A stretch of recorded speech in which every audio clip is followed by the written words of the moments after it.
Maylene Catchpole in conversation with playwright Bola Agbaje. Maylene is sat on the left-hand side facing Bola, who is sat to the right-hand side of the screen. They are sitting on grey chairs in a theatre studio which is painted white. Maylene is a black British female with braided hair, wearing a royal blue top and black skirt. Bola is a black woman with black hair. She's wearing a pair of jeans with a black flowery top. Catalyst for writing Gone Too Far was I attended the Royal Court's Young Writers Programme. Originally, I just wanted to write a play that would have characters that had African names in it. So that was actually the beginning of writing Gone Too Far. But I did a workshop here, and one of the workshops was based off of a newspaper article. And we did a workshop where we had to write scenes based off the newspaper article. And I wrote a scene about why a shopkeeper would be following a young boy around the shop, and what his excuse would be when he gets home. And it reminded me of my brother, who would always say that he was going to the shop, but would go out and gallivant for ages. And so that was the beginning of the play. And we were told at the time, one of the key things that we were told when I was writing plays was to write what you know. And so I wanted to write a play about my family, my life experience, about growing up on the North Peckham estate. And I guess that was the beginning of it. Nice. What was happening in London, in and around Peckham at that time, that kind of made its way into the play?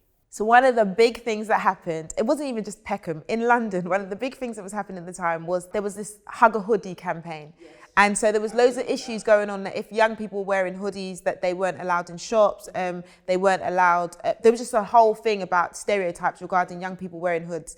And obviously being someone who grew up wearing a hoodie, not everyone that wore a hoodie is considered a gangster or considered problematic. And so that was a huge thing for me when I read that, and I understood that obviously growing up as a young person, being judged because you're wearing certain types of clothing, that was something that made me go, oh, I want to talk about that and I want to explore that in this play. And so one of the first scenes is the young kids trying to get into a shop and not being allowed in the shop because they had a hoodie on. How does costume play a part in the characters that you portrayed? And kind of, so you mentioned the hoodie. What is it about the costume that represents who they are?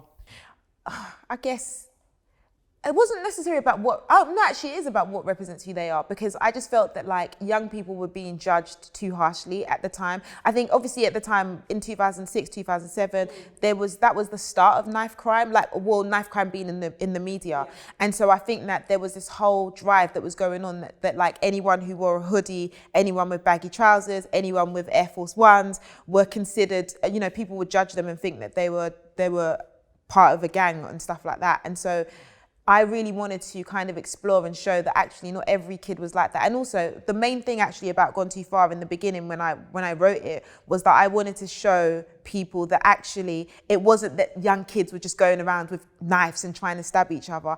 It was that sometimes situations escalated out of control. And so I wanted to show that here were these two kids who had no intention of getting involved in any violence, but obviously stuff happens along the way, and when you read the play, it happens. Who was your intended target audience, and would it change if you rewrote the play now? Target audience was definitely young people. And also, to be quite honest, the target audience was young people in particular, but then it was also about doing a play that I felt that people could see what young people were like and not judge them so harshly. And I think that even today, it's the same thing. I think that it definitely is a play for young people. There are many dualities in the play to do with culture and heritage. Do you think London is a city of duality? Oh, definitely. London is a melting pot. I always say, if I could have a London passport, I would have that over a British passport any day, because I think that it is a city that accepts people from different cultures. And I do think, obviously, there are, as the play explores, when I was growing up, there definitely were clashes between what it was like being African, what it was like being Caribbean. And so I wanted to obviously explore that in the play, which I did.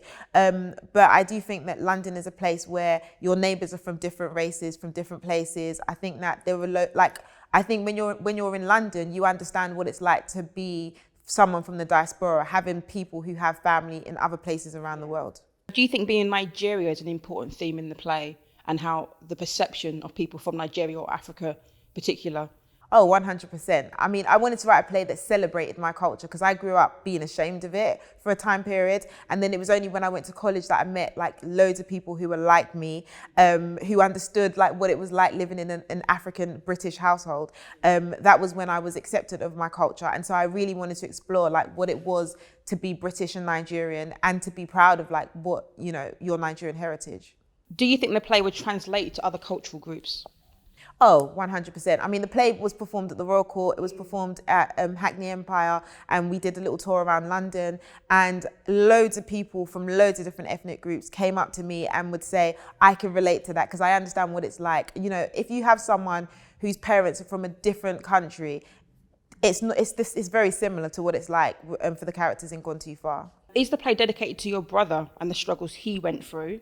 And how does he feel about it?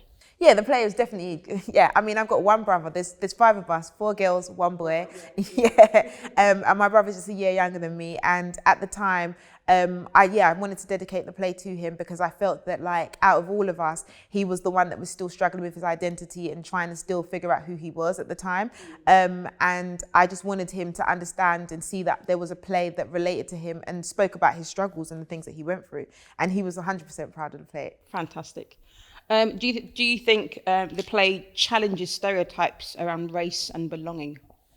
Yeah, I definitely think it does challenge the stereotypes. I think it allows people to question what race, you know, I mean, when I was growing up, I was always asked, are you British or are you Nigerian? Those are the 2 questions. And I felt that I always had to pick a side. And whilst I wrote Gone Too Far, I realized that actually I don't need to pick a side because I am both. Like when I'm at home with my parents, I'm as Nigerian as I can be. When I'm outside and I'm with my friends, everything that we've been through in London makes us British. The use of stop and search is portrayed in the play.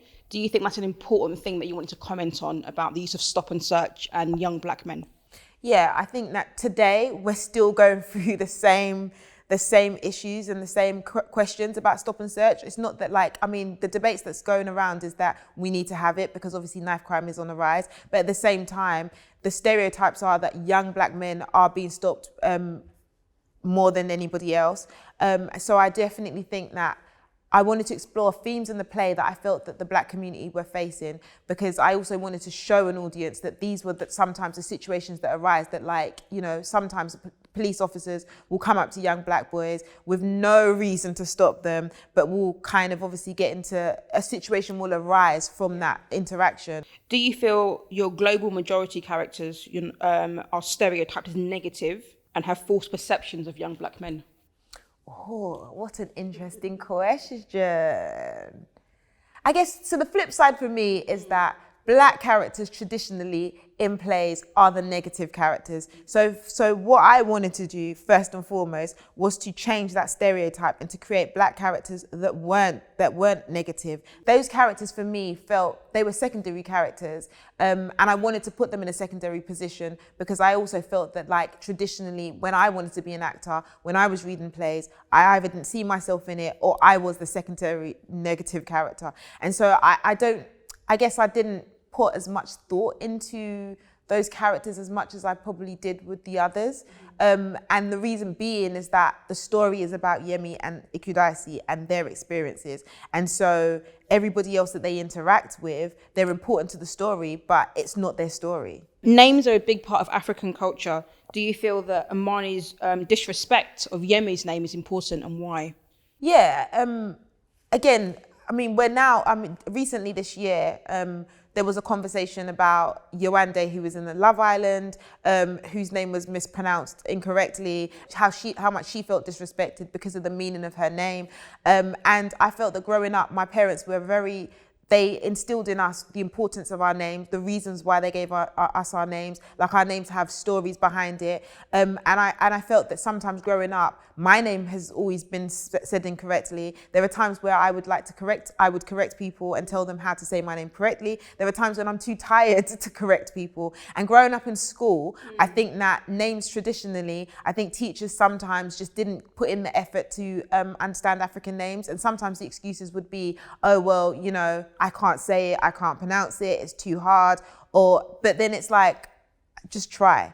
And so I wanted to create, Ikudaisi actually was a name that isn't even a traditional Nigerian name that's being used today. But I asked my mum, I said, what is the hardest Nigerian name that you could think of? Because I wanted people to learn that name and understand that these names have meanings and that they're important and people need to learn how to say it. And so that's why Ikudaisi was a name that like we ended up picking and forced people to learn and understand that African names have meanings. What do you think we learned from the main characters going through the play?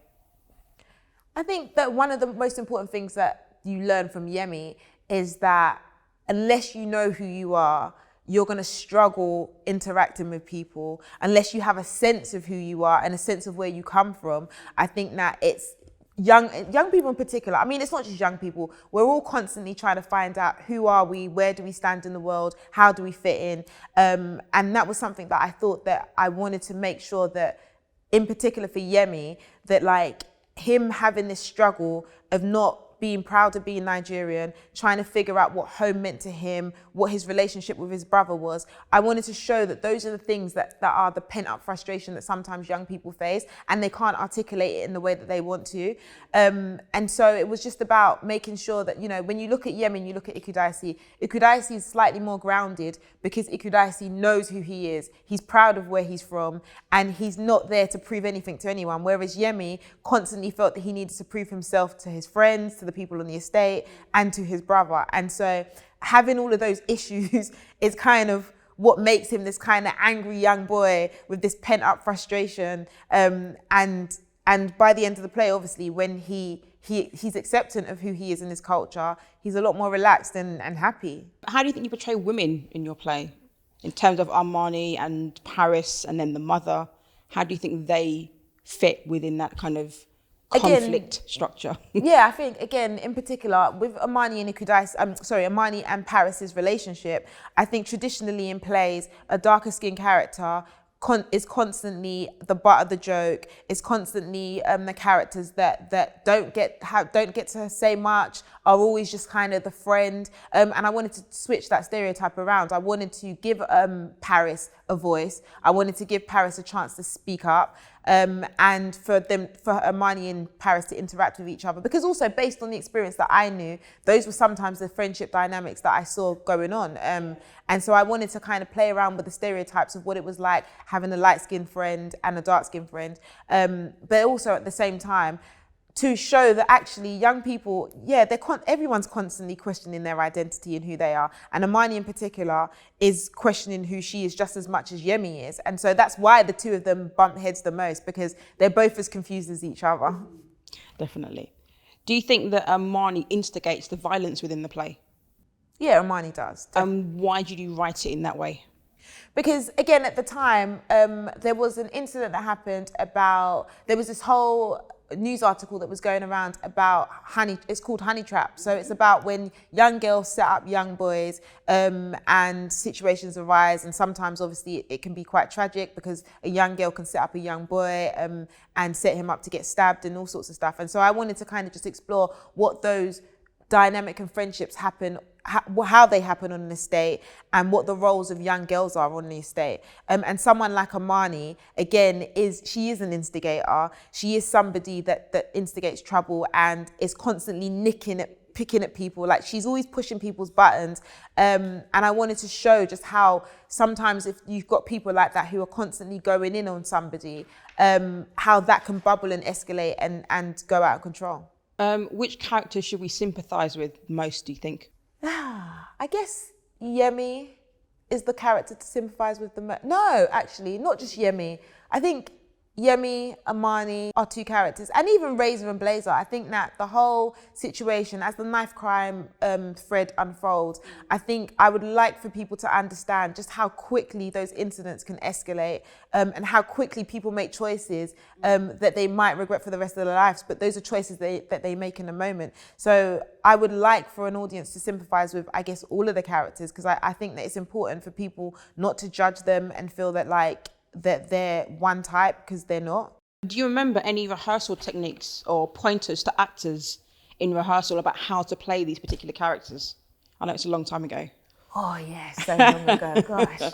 Yeah, one of the things that I think is super important about a play like Gone Too Far, because it's so many conversations, and sometimes the conversations, if you're not careful, come across as arguments, and so it can feel like a play where it's just literally people constantly having arguments with each other. And one of the things that we discussed with our first cast was that actually some of these aren't arguments, they are conversations, and although they feel like they're heated conversations, you don't always have to play it at 10. It isn't always at that level, and those conversations aren't always at that level. And so one of the things that the actors, our director at the time, Bijan, would always say to some of the actors is we would always remind them that try and think about it as a conversation rather than a shouting match, rather than you trying to win an argument. It's about you trying to understand a situation and understand what the other person is saying to you. Do you remember how it was staged? I was going to ask about the choice of staging it in thrust and how that impacted how the audience received it. Oh, well, we staged it first. Our first ever performance was in a round. Oh, was it? Yeah, okay. Up here in the theatre upstairs. Okay. We had it in a round. This whole theatre was transformed into an estate, and it was grey and concrete. And the audience was sitting on slabs of concrete, basically. And the actors were in the middle, and they were performing in the round. And it was quite intimate. I mean, the theatre upstairs is quite small, so it has to be intimate. But yeah, it was. And what we did, and what was really cool about the Bijan's choice in terms of scene changes was that each of the scene changes we had music, we had a dance choreography, and so every time the scenes changed, the characters travelled through dance to another part of the estate. Because I grew up on the North Peckham estate, which is a massive estate that felt like a maze. You literally could be on that.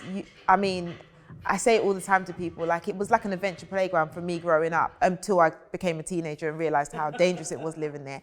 But it's an estate where it's just got loads of nooks and crannies, and you could start off on the top and go down and end up in a basement somewhere. And I mean, it was a massive maze before they break it down. So I wanted people to understand that these characters weren't really even travelling far. They were in one place, but they were literally going from parts of the estate to other parts of the estate. You mentioned music. How important is music in the play, and where do the influences for music come from in terms of the song choices that we used? I mean, it was 2006, and at the time, this was when UK rap music was just on the rise. So artists like Giggs was just coming up. He just released his first album, Talking the Hardest. We also, I can't even remember half of the songs that were in it, but one of the influences was about Black British music, and the Black British music of the time was important for us, because again, it was, I think at the time, people like Giggs weren't allowed to perform his music anywhere. He wasn't allowed to do shows, and lots of young Black musicians weren't allowed. There was just there was issues with the police in terms of them performing. So we wanted to kind of put that in because that was the music that obviously young people were listening to at the time. So how do some of the characters physically present themselves, and how did you kind of in rehearsal work with the actors? So, for example, Yemi was a character that was so insecure, unaware of himself. And this, again, was part of the reason why I wanted to explore themes of costume, because I think the stereotypes of young people wearing a hoodie is that young people are wearing hoodies because of the fact that they're up to no good, right? But for a lot of young people, wearing a hoodie, and I'm not speaking for everybody, by the way, but this is just from my experience of people that I know. Sometimes wearing a hoodie was also about blending into the background. It is about being invisible and feeling invisible. And so someone like Yemi, constantly, he felt invisible but wanted to be seen. And so his costume evolved as the story went through, because it was about him. And in the play, he goes through the state of he wants to be British, so he's wearing a hoodie and he's constantly hiding his face. He doesn't want no one to see him, but he wants to be heard.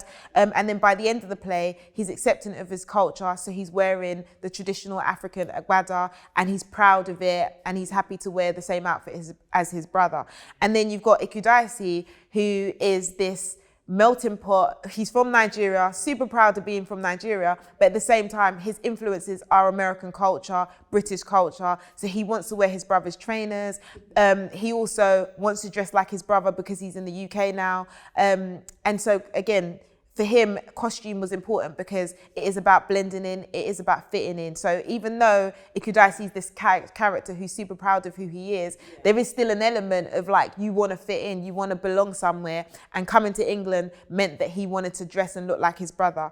And then the rest of them, we wanted to explore, you know, for Amani and Pariss, their costume was more to do with hair and about how young girls have their hairstyles. So, you know, the gelled edges, slicked ponytails. That was important for us again, because I wanted to put young black women on stage who felt seen, who felt proud of what, you know, conversations in school anyway about hairstyles and young black girls and hairstyles is something it's a big topic at the moment. It's a big debate at the moment, yeah, and I can't see it not being a debate for any time, you know, for a while. But I wanted to explore that and show that here were these young girls who were unapologetic about the way that they look, and were proud of their hairstyles because it meant something to them. Colorism is in the play. It's a theme. Is that a major theme, or do you think it's a minor theme, and why did you put it in there? No, colorism's a major theme. And we were really, I mean, even in our casting, I was super kind of like, that was one of the things that I had to kind of make a huge point of in casting, making sure that Amani was mixed race, making sure that Pariss was dark skinned, and also Razor and Flamer, making sure that Flamer was mixed race, because I think that what sometimes people just go, oh, black people, you're all the same, all look alike. And the truth is our experiences are not the same, our experiences are different. And I explored that obviously with the conversation that Amani and Pariss have. There is a huge conversation about colorism that was taking place between the two of them.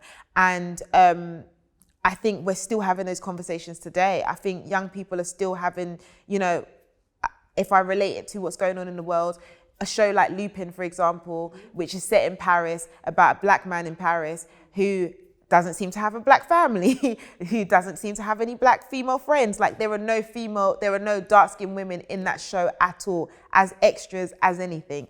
And I think that we're constantly having conversations about representation, and we're constantly having conversations about when there is representation, what that representation looks like.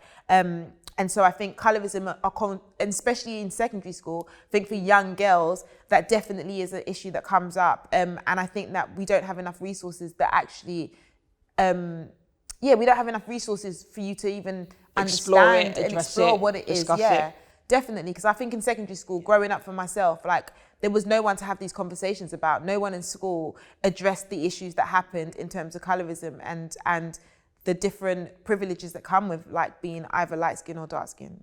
Do you think this plays important in the current climate?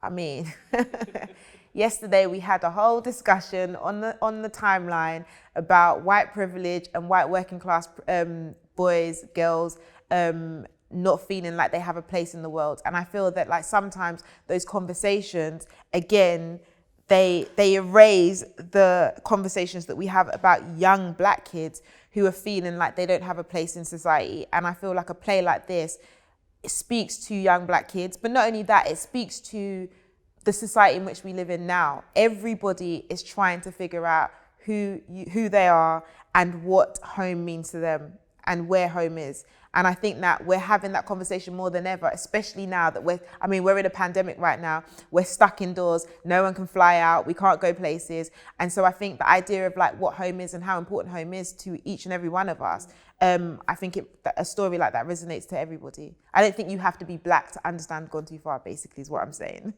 What advice would you give teachers when they approach this text? So they come across your play, it's new to them. What advice would you give them? First of all, I mean, I'm not a dead playwright, I'm alive. If they want to, they can find me. I'm about, that's first and foremost. But secondly, I think that this is a play about identity. It's a play about belonging.